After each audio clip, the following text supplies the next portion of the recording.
ఆంధ్ర తెలంగాణలో తక్కువ ఫీజులతో high quality results ఇస్తున్న ఏకైక సంస్థ తిరుమల్ ఐఏఎస్ ఇన్స్టిట్యూట్. తెలుగు రాష్ట్రాల్లో సెలబ్రిటీస్ అత్యాచార కేసులు కలకలం రేపుతున్నాయి. ఇప్పటికే టాలీవుడ్ కు చెందిన hero Raj Tarun, choreographer Jani master పై కేసులతో ఉక్కిరిబిక్కిరయ్యారు.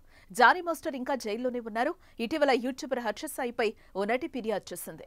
ఇంతలోనే మరో YouTuber folk singer Mallik Tej పై అత్యాచార కేసు నమోదు కావడం ఇప్పుడు సంచలనంగా మారింది. మాయమాటలు చెప్పి లొంగ తీసుకుని అత్యాచారం చేసినట్లుగా ఓ యువతి జగిత్యాల పోలీసులను ఆశ్రయించి ఫిర్యాదు చేసింది.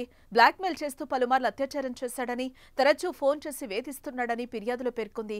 ఆమె కుటుంబ సభ్యులను కూడా మల్లిక్ దుర్భాషలాడినట్టుగా పేర్కొంది. దీంతో బాధితురాలు ఫిర్యాదు మేరకు జగిత్యాల పోలీసులు కేసు నమోదు చేసి దర్యాప్తు చేస్తున్నారు.